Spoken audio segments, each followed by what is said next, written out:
आपका स्वागत है। आज पढ़ने वाले हैं भारत शासन अधिनियम 1925। इस टॉपिक के जाने से पहले मैं आपको इसके अगले वीडियो में जो अपलोड किया था उसमें जो मैंने बताया था उसके बारे में एक बार मैं उस टॉपिक के बारे में एक जिक्र कर देता हूँ। कौन कौन सा टॉपिक उस वीडियो में मैंने बताया था। अगर आपने नहीं देखे हैं तो आप उसे ज़रूर देखें।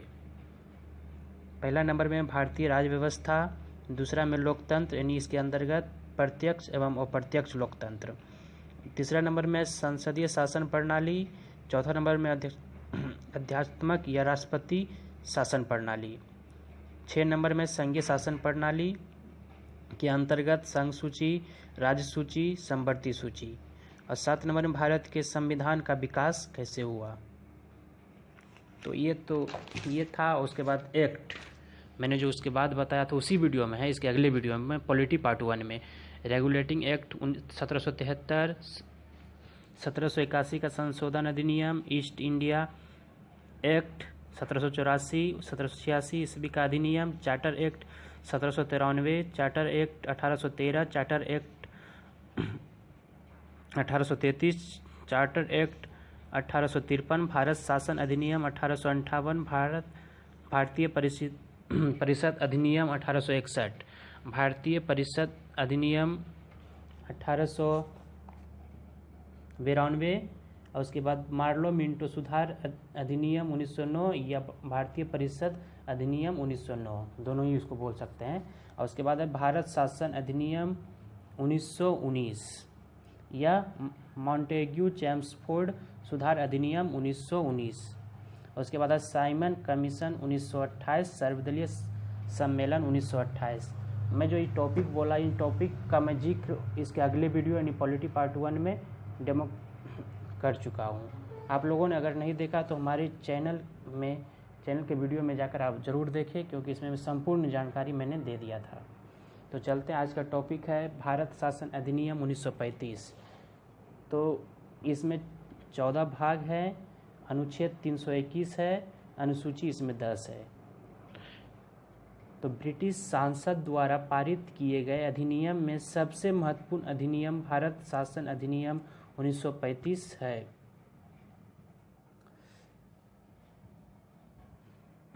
यानी ब्रिटिश सांसद द्वारा पारित किए गए अधिनियम में सबसे महत्वपूर्ण अधिनियम भारत शासन अधिनियम 1935 है। इस अधिनियम का भारत के संविधान पर सबसे अधिक प्रभाव है, क्योंकि इस संविधान के 250 अनुच्छेद को मामूली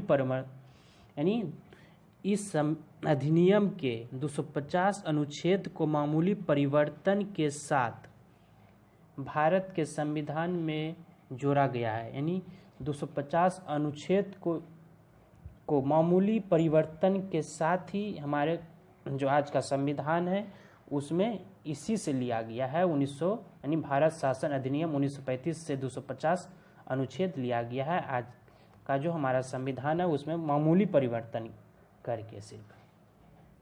तो इस अधिनियम के क्रियान्वयन के पश्चात प्रांतों में उत्तरदायी सरकार की स्थापना हुई। इस अधिनियम के विशेषता का विवरण निम्न प्रकार से है। परिसंघ यानी संघीय व्यवस्था बनाने का प्रस्ताव।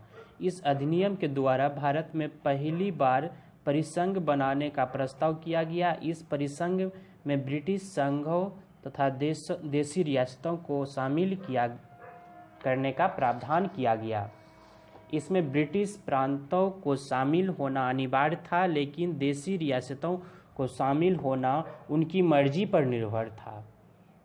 2 नंबर केंद्र एवं प्रांतों के मध्य शक्तियों के विभाजन का प्रस्ताव। इस अधिनियम के द्वारा 3 सूचियों के माध्यम से केंद्र एवं प्रांतों के बीच शक्तियों का विभाजन का प्रस्ताव किया गया। ए नंबर संघ सूची यानी उसमें 59 यानी 59 विषय है। बी नंबर राज्य सूची 54 विषय यानी 54। समवर्ती सूची 36 यानी 36 विषय है इसमें। तीसरा नंबर केंद्र में द्वैत शासन का प्रस्ताव। इस अधिनियम के द्वारा प्रांत में द्वैत शासन व्यवस्था को समाप्त करके केंद्र में द्वैत शासन शुरू करने का प्रस्ताव किया गया। उसके केंद्र के शासन को विषयों को 2 वर्गों में विभाजित करने का प्रस्ताव किया गया। ए नंबर आरक्षित विषय। इसके अंतर्गत देश के रक्षा, धार्मिक एवं जनजातीय मामले तथा विदेशी मामले को रखा गया। इसका शासन वायसराय के अधीन रखा गया, अर्थात भारत के वायसराय अपने कार्यकारिणी की सहायता से आरक्षित विषयों का प्रबंध करेगा। बी नंबर, हस्तांतरित विषय। केंद्रीय शासन के शेष विषय हस्तांतरित विषय के अधीन रखे गए। इन विषयों के शासन केंद्रीय विधायिका के प्रति उत्तरदायी मंत्रियों के अधीन की गई। प्रांतीय स्वायत्तता का प्रस्ताव यानी 4 नंबर। इस अधिनियम के द्वारा प्रांतों को अधिक शक्ति संपन्न बनाने का प्रस्ताव किया गया ताकि उनकी केंद्र पर निर्भरता कम से कम रहे। इसी अधिनियम के प्रावधानों के तहत 1937 में प्रांतों में उत्तरदायी सरकारों की स्थापना हुई थी। ब्रिटिश संसद के स्वेच्छा यानी सर्वोच्च का प्रस्ताव। ब्रिटिश संसद को सर्वोच्चता का प्रस्ताव यानी ब्रिटिश संसद को सबसे अधिक और दिखाने के लिए इस अधिनियम के द्वारा विधायी मामले में ब्रिटिश संसद को सर्वोच्चता को स्वीकार किया गया। बर्मा को अलग करने का प्रस्ताव। इसी अधिनियम के द्वारा भारत से बर्मा को अलग करने का प्रस्ताव किया गया। यानी भारतीय शासन अधिनियम 1935 से ही बर्मा को अलग करने का प्रस्ताव किया गया। 6 प्रांतों में द्विसदनात्मक विधायिका गठित करने का प्रस्ताव। इस अधिनियम के द्वारा 11 में से 6 प्रांतों में द्विसदनात्मक विधायिका गठित करने का प्रस्ताव किया गया, अर्थात विधानसभा के अलावे द्वितीय सदन के रूप में विधान परिषद का गठन करने का भी प्रस्ताव किया गया। ये प्रांत थे बिहार, बंगाल, बम्बई, मद्रास, असम एवं संयुक्त प्रांत। एक बार फिर से 6 प्रांतों में द्विसदनात्मक विधायिका गठित करने का प्रस्ताव। इस अधिनियम के द्वारा 11 में से 6 प्रांत में द्विसदनात्मक विधायिका गठित करने का प्रस्ताव किया गया, अर्थात विधानसभा के अलावे द्वितीय सदन के रूप में विधान परिषद का गठन करने का भी प्रस्ताव किया गया। ये प्रांत थे बिहार, बंगाल, बम्बई, मद्रास, असम एवं संयुक्त प्रांत। 7 नंबर, भारत परिषद के अंत का प्रस्ताव। इस अधिनियम के द्वारा भारत सचिव की स्थापना के लिए गठित 15 सदस्यीय भारत परिषद को समाप्त करने का प्रस्ताव या प्रावधान किया गया। अब इंग्लैंड में ही भारत सचिव को अलग से सलाहकार मिल गए।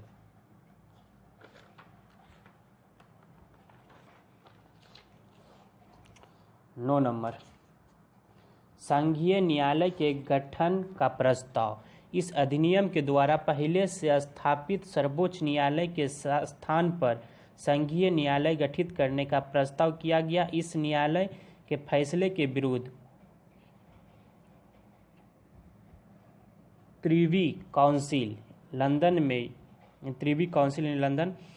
में चुनौती देने का प्रावधान किया गया, परंतु भारत के संविधान में इस संघीय न्यायालय के सर्वोच्च या उच्चतम न्यायालय के नाम से उल्लेखित किया गया और प्रिवी काउंसिल के रिक्तियों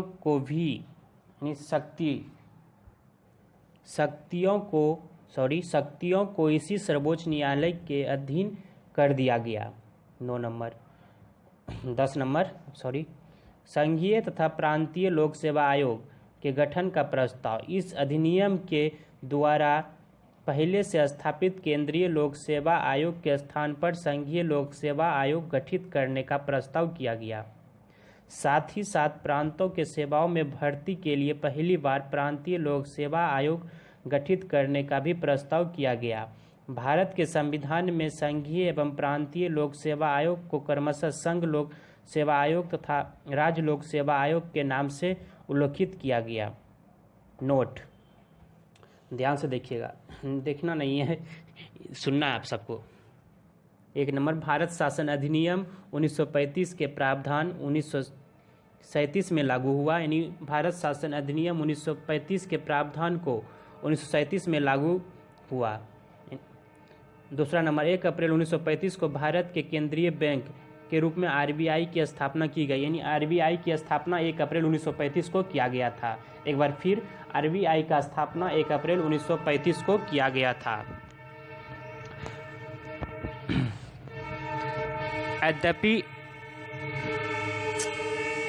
यद्यपि नेहरू समिति ने अगस्त 1928 में ही यद्यपि नेहरू समिति ने अगस्त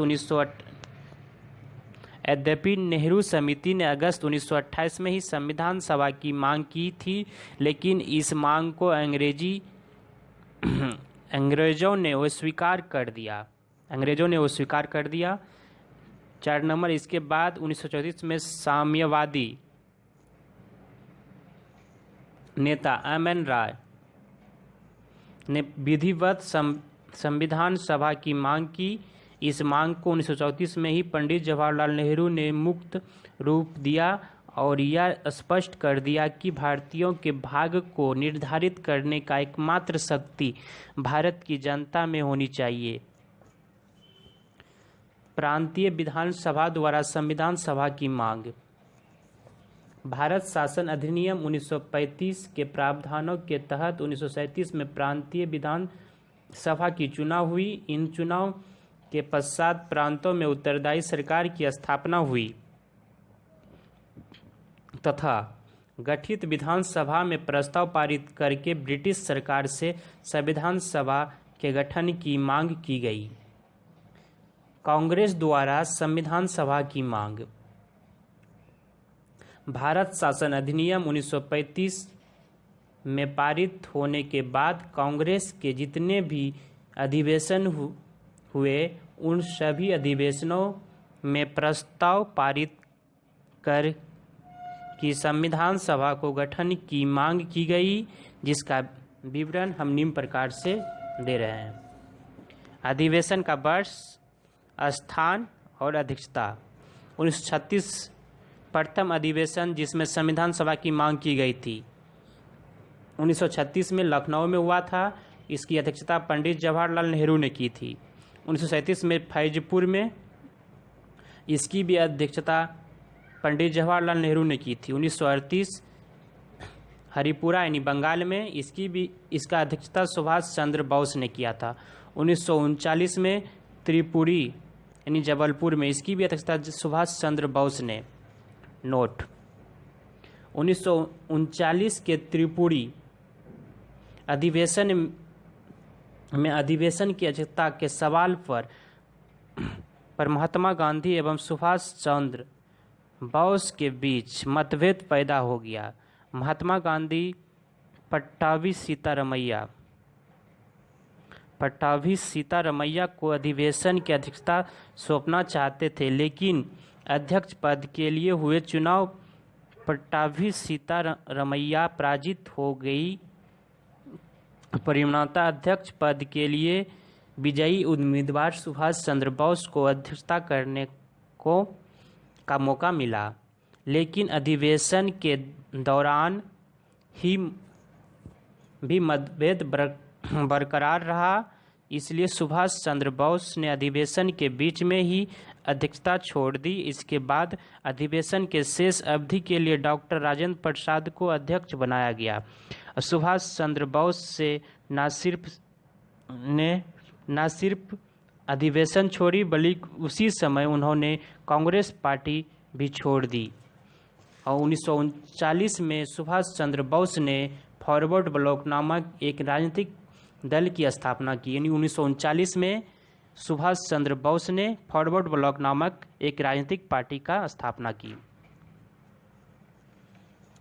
थैंक यू दोस्तों, आज तक इतना ही। इसके बाद मैं आपको अगस्त प्रस्ताव 1940 और इसके आगे क्रिप्स मिशन के बारे में बताऊंगा अगले वीडियो में। अगर मेरा वीडियो में कहीं भी कोई गलती हो तो हमारे कमेंट में आप ज़रूर लिखें, जिससे कि हमको सुधारने का मौका मिले। अगर आपको हमारा वीडियो अच्छा लगे तो लाइक और सब्सक्राइब ज़रूर करें।